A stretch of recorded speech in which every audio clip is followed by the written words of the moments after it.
Hey, Prairie Lakes Church, welcome to the time of year when we are days away from Thanksgiving. Okay? Days away from Thanksgiving. Now, in all fairness, we did get lulled to sleep, I think, for a little bit. We had a bunch of dry and warm weather days all the way through October, and really, you know, some nicer ones here in November, but then last weekend, I grabbed this shot off of one of my trail cams up when I was deer hunting. Okay, so this was last weekend. Now, I'm one of those annoying people that look at this and go like, yes, more. But this is a preview of coming attractions, right? And then just a few more days after Thanksgiving, I mean, like, whether you like it or not, okay, the floodgates of Christmas season are gonna just fly open. And we'll be kind of swimming into the end of the year. So here's the deal, okay? Here's the deal. Thanksgiving, Christmas, all of what it's going to bring our way, all of it brings with it a mixed bag, right? A mixed bag. There's some good stuff. There's some not so good stuff. There's some things that you really look forward to. There's some things that you're probably dreading. And even on a more personal note, in my family extended, we lost my dad's mom this year. So this will be the first time in 97 years that she hasn't been around the Christmas table or the Thanksgiving table with us. Pastor John lost his mom this year. You might be looking ahead at these next few days, kind of bracing for that empty seat. Okay. But also, you know, a lot of us, we're just going to get to spend like time with people that we love most in this world. And no matter how painful life sometimes gets, there's just still a lot to be grateful for, a lot to be thankful for, a lot to just thank God for, you know. So mixed bag, right? Mixed bag for sure. But as we all head into whatever we are heading into here in a few days, we just thought it made a lot of sense. That it made a lot of sense to just pause and get centered around something. We just want to hit pause and take some time to get centered around something. So last week, Pastor John kicked off a very short 2-week series on grace. We just want to take some time and we want to get centered on grace. So there are a few things that he said last week that it would be really, really good for us to just be reminded of, whether you listen to it or not. So here's the first thing. He provided a definition of grace here. So grace is undeserved love and undeserved kindness from God. That's what grace is. Undeserved love and kindness from God. It's undeserved, meaning it's not given. God doesn't give it to us because we've merited it.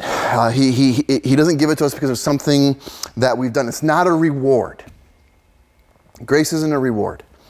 It's a gift. It's undeserved, and it's a gift of love and kindness. That's the stuff of grace. Like if grace was a present and you opened it up and you looked inside, that's what you would see. That's how it feels when you experience it. You feel loved. You feel like someone's been kind to you. And God gives us this gift of grace just because that's who he is. I mean, it's in his character. The pressure's off of us when it comes to grace. God's not more gracious with us when we feel like we've earned it. And he's not less gracious with us when we feel like we don't. Again, that is reward and punishment. It's not grace. So that's some really good news, right? Grace is really good news. God's gracious with us because God is he's just gracious. We can breathe that one in and then we can kind of breathe that one out. All right? So that's the first big idea from last week. And here's the second one that we need to be reminded of as we get going as well. It's a two-parter. Here's what Pastor John said. He said, it's really hard for people around us to receive God's grace from us if they don't receive it from us, right? Like it's really, really hard for people to see how good and gracious God is if they don't see that in us. And then here's the next one. He said, it's really, really hard for you to give God's grace to someone else if you're not receiving it yourself, if you're not receiving it from him. And what we're going to do is we're going to build off these ideas. We're just going to leave them on the screen here just for a second, though. Because there's a little bit of danger as we build off of those ideas this week. A little bit of danger. We're going to start talking this week about not just receiving grace, but what does it mean to extend it, to give it away, to be gracious with people. But as we start to talk about that, here's the danger for us. The danger for us is that we forget this truth. And if we just forget it, okay, we forget that we can't give it until we're receiving it. What we're going to do is this. We're going to start white knuckling it, right? We're going to be sitting around the Thanksgiving table, and your adult child is going to say something, right? Or your like racist grandparent, or your super liberal aunt, or your very conservative uncle, or whatever it is, right? They're going to say something that just irritates you down to your core. And if you're just, or maybe this, right? Maybe there's like a messy family member who's just going to be messy. And if you're sitting there just white knuckling it, going, I'm going to be gracious. That was a scary voice, wasn't it? I'm going to be gracious. I'm trying my best to be gracious. I don't want to be gracious. It's not really grace, right? Right? Now, what that might be is mercy. What's what mercy is? Mercy is withholding the punishment that you feel like someone deserves. Withholding your comment, not escalating the argument when you really want to, not being judgmental, whatever. And that's not a bad thing. It's not a bad thing to have a little self-restraint. But that's not grace. That's not grace. Grace isn't something that you try hard not to do with people. Grace is something that you freely give. That you freely give to people. All right? And first and foremost, it's something that God freely gives us. And so it's only when we receive it from God that we can freely give it to others, not because they have earned it, not because they deserve it, but because this is what God has done with us. It's who he is. It's the kind of person God is making us into being, okay? So just some reminders from last week as we start to build on those. And with those pretty firmly in view, let's take another step this weekend. Let's talk now about what is it like to extend grace? How can we be more gracious people? I was listening to a podcast this past week. I listen to a lot of them. You probably do too. But one of them that I listen to is the Unstuck Church podcast. And it's put on by the team of church consultants I'm a part of. And Tony Morgan, the founder of the Unstuck group, he was interviewing Pastor Andy Stanley, who is the lead pastor at North Point Community Church in the Atlanta, Georgia area. And North Point's been a church that we've looked to a lot over the last 15, 20 years or so. We've had our staff read several of Andy's books. We've been down to conferences there. Just been a really good church for us. But here was the topic of their conversation, okay? The topic was this: how to lead a divided church. How to lead a divided church. Sounds pretty interesting, doesn't it? It was a great conversation because North Point, like a lot of churches in the last few years of election cycles and social unrest and racial strife and the pandemic and all of the polarization there, North Point saw a chunk of their people leave for other churches. And as Tony was asking Andy, Pastor Andy, about how he received that news and how he started to navigate some of those dynamics, Andy's answer to him probably surprised a lot of listeners because Andy said he took it personally, but in a healthy way, which is like, what does that mean?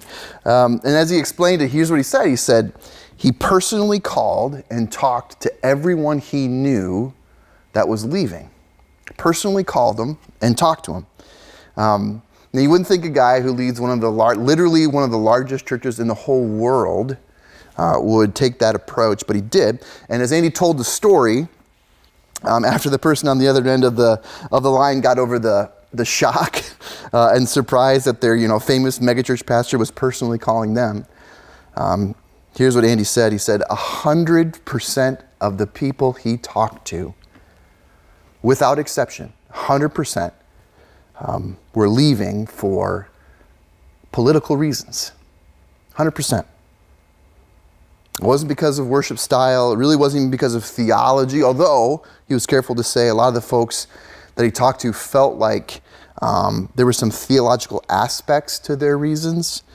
But really when it came down to it, they felt like he wasn't either Republican enough because, for example, maybe they stayed closed for too long or they closed down, period, during the pandemic. And some of them felt like he wasn't Democratic enough. Either because they reopened too early or, whatever, right? Whatever.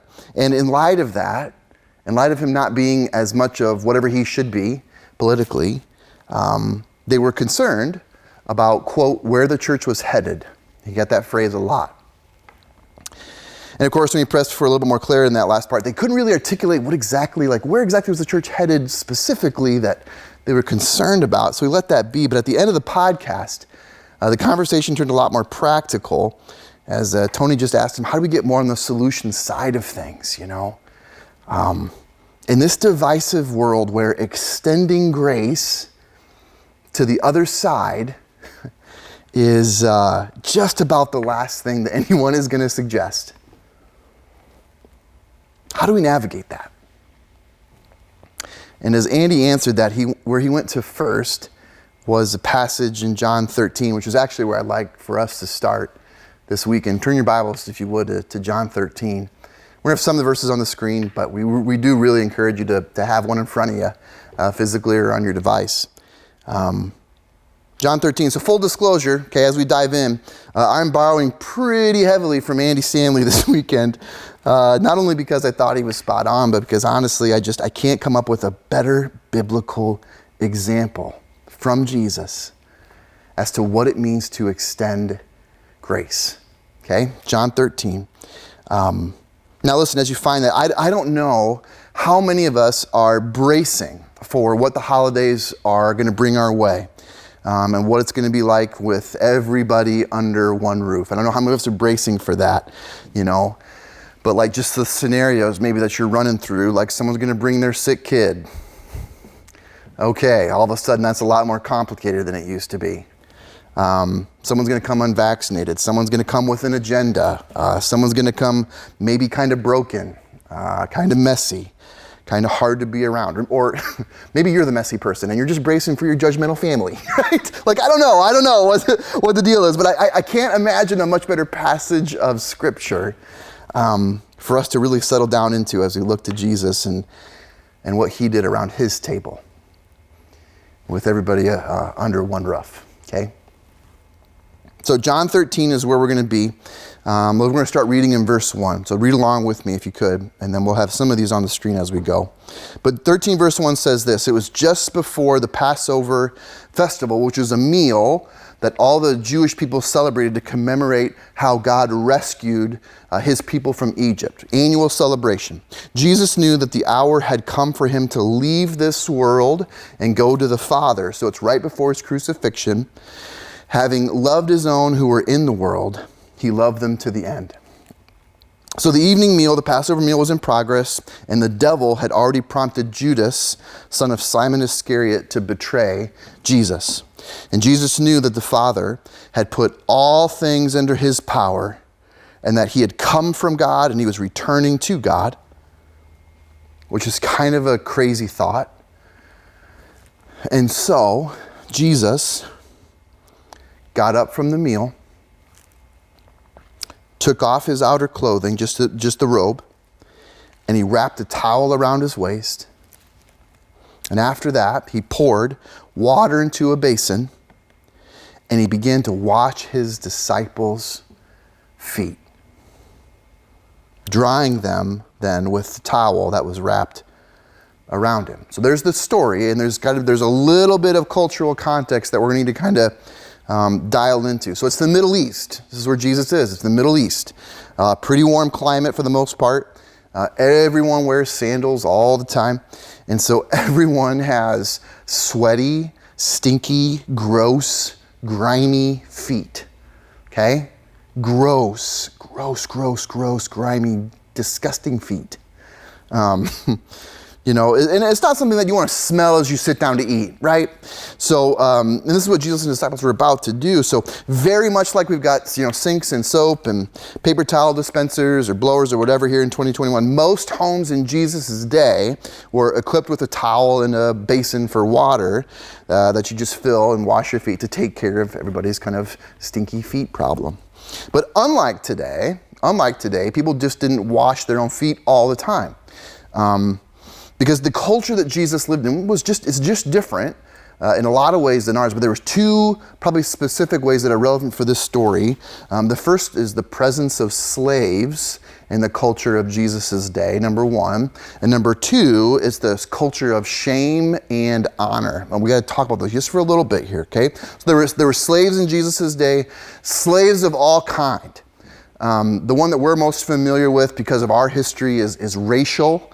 There were certainly some of those in Jesus' day, but that really probably wasn't the vast majority necessarily. There are people who sold themselves as slaves or indentured servants to pay off debts. There are people who were born into it. Whatever, they were slaves. And they were pretty common. A lot of homes had a slave, and they were the lowest rung of society. And so foot washing wasn't something that rabbis or religious teachers like Jesus ever did, okay?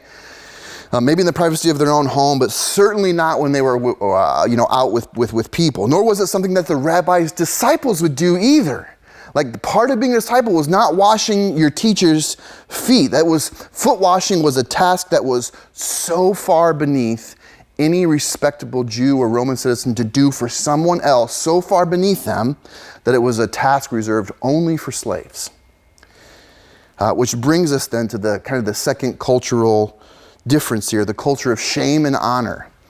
So foot washing wasn't just a disgusting task, although it was a shameful task.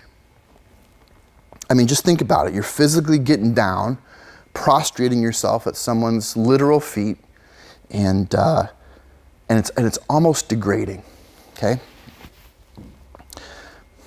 I kind of want to just drive this home. Let's just think about this for a second. Think about this. What if right now in this moment, just however you're watching this, let's say my wife walked right out on the stage with me. And we've been married, my wife Erin and I, we've been married for 15 years. She is the executive director of a foundation.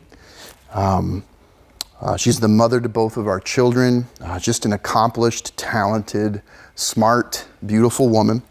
And so let's just imagine she walks out, and let's imagine I sit down, and without any explanation, she kneels down, pours water into a bowl, takes off my shoes and socks, and starts washing my nasty, gross feet.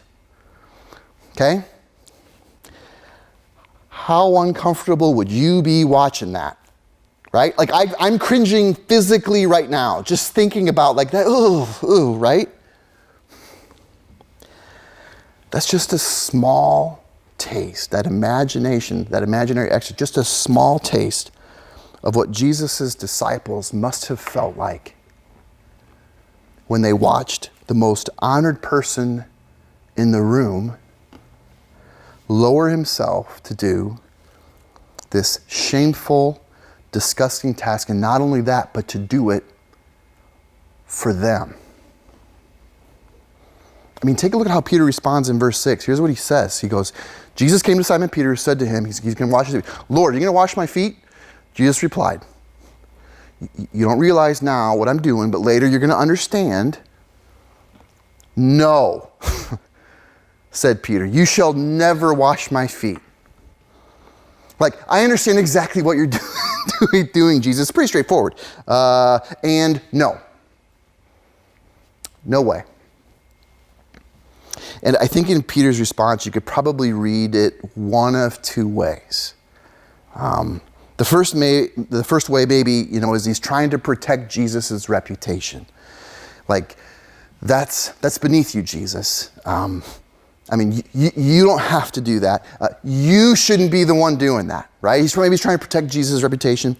I think there's another way, though, that you could kind of take it. Maybe Peter is less concerned about how this is making Jesus feel. And maybe Peter is more concerned with how Jesus is making him feel. Maybe it's less about Jesus' shame, and maybe it's more about Peter's. And I have a tendency to think that it's probably more like that. I think Peter feels ashamed, and I don't think he wants to confront that. And I think Jesus wants Peter to know in this moment, hey, you don't need to protect my reputation. What you need is for me to make you clean. And I think you get that in Jesus' response in verse 8. Peter says, no, you're never going to wash my feet. But then Jesus answered, unless I wash you, you don't have any part with me. And this is kind of what we talked about last week. So you can't give other people grace unless you're willing to receive it from God yourself. And you can't receive it from God. And you can't receive it from Jesus until you accept your need for it. And honestly, I think that's the thing that stands in the way of some of us taking the step over the faith line that we talk about, Like, a lot of us are in a moment very much like Peter was here, where he had to confront this shameful idea that he wasn't clean. That he wasn't clean enough, that he wasn't good enough, that he had some not only dirt on his feet, but he had some dirt in his life. And this is what Jesus is talking about, right? He's absolutely using a physical example in real life to illustrate a spiritual reality. Unless I wash you, you don't have any part of me. Jesus is being really, really clear about that. And the only way, right? The only way for Peter to get clean was for Jesus to come all the way down to the lowest, dirtiest parts of him. And it's embarrassing. It's uncomfortable. It's shameful. It is. It feels that way. I think it would have made way more sense to Peter if Jesus would have just pointed at his dirty feet and said, hey, buddy, those are disgusting. Clean those up. It made perfect sense. You bet, Jesus. And I think it'd make a lot more sense to a lot of us as well if Jesus would just point to our dirty lives and say, you go clean yourself up. But he doesn't do that. Because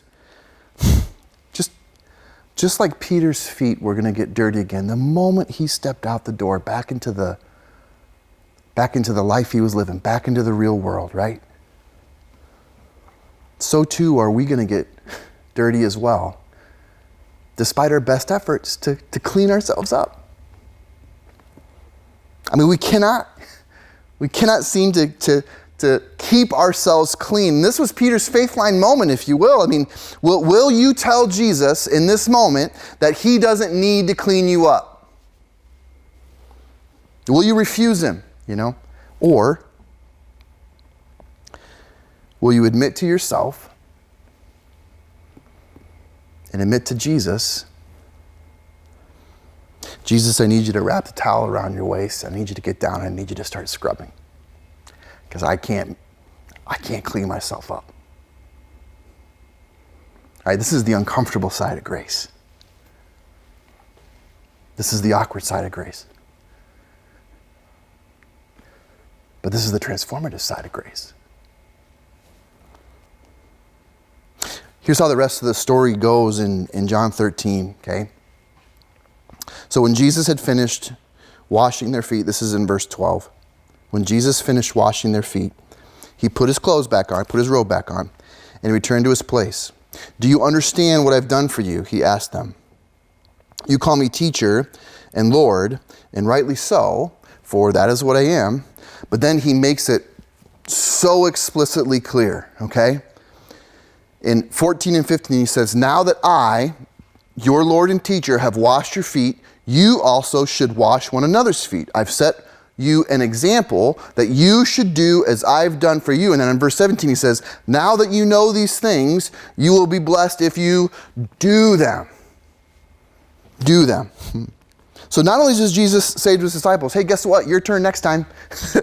Next time you're around this table together, one of you strap on a towel, literally, and get to scrubbing. Not only does he say that, but he also says, you're going to be blessed when you do it.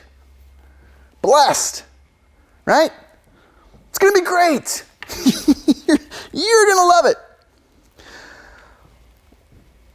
What about that is so great? What about that is so great? Like, what about washing someone's gross, not just someone's, 11 other guys' gross, nasty feet? What's so great about that? Doesn't make any sense. It doesn't. But that's kind of the thing. See, when it comes to grace, grace never makes much sense. But grace is the only thing that might make a difference.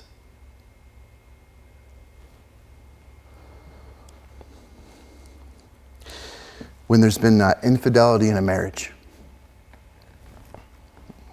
you know what? The only shot that couple has for being reconciled, the only shot, is grace.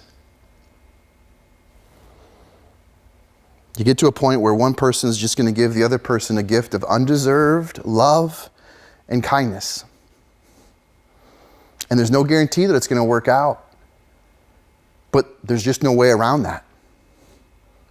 In a polarized world, the only chance the American dream has of not only surviving but maybe thriving is if someone on the left or someone on the right decide, I'm not going to punch back, but instead, I'm going to give each other the gift of listening and cooperating. No guarantee that's going to fix a mostly broken system, but guess what? No other way around it. At your Thanksgiving table, rather than checking out, shutting down, hunkering down on your phone, rather than getting defensive or getting judgmental, rather than just getting in and getting out, rather than just coming to be served. You know what? The only shot your friends and family might have,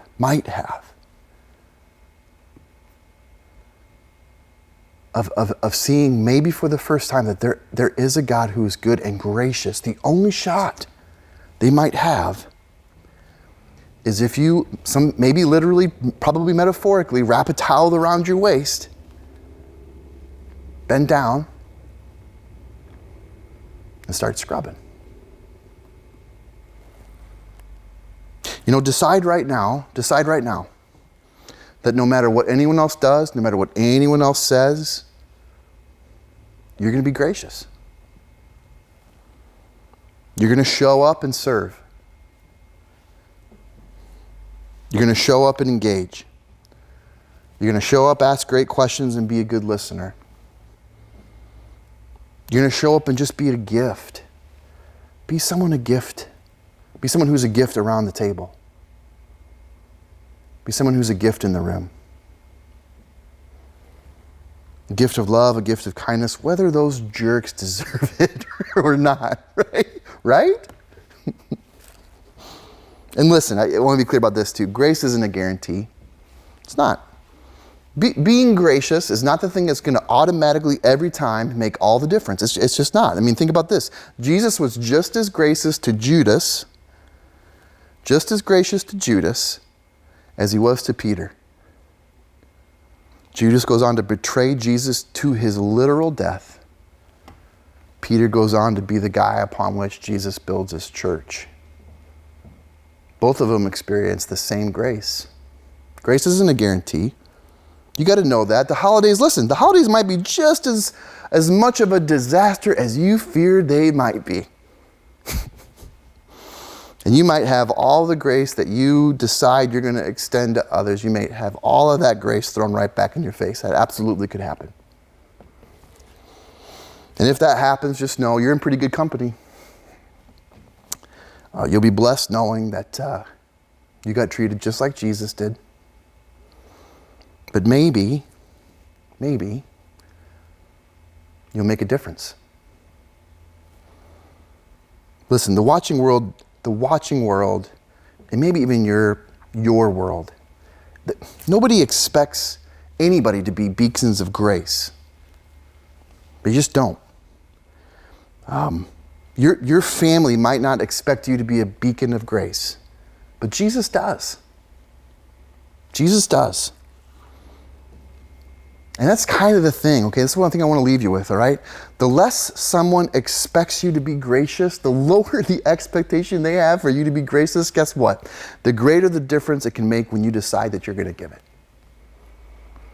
Surprising. Surprising. So if you're bracing for Thursday or Friday or Saturday, whenever you're around the table, if you're bracing, if you've kind of been complaining about it already, if you've been telling jokes or making sarcastic comments, not that I would have ever done that. If you're already kind of planning your exit, start planning instead to be gracious. How are you going to be gracious? How are you going to do it? Jesus modeled it to us. He commanded it of us. It never makes sense, but it's the only thing that can make a difference. Let me pray for us. Father in heaven, thanks for this picture of your son. God, you in the flesh, this picture that he had of having all the authority and all the power in the world, knowing that he came from you, knowing that he was coming to you, knowing that someone around the table was going to betray him, knowing that he was going to be unjustly convicted and killed. This is the picture, God, you gave us. Help us to be that kind of picture to our little Iowas here in Thanksgiving. Jesus, we pray this in your name. Amen.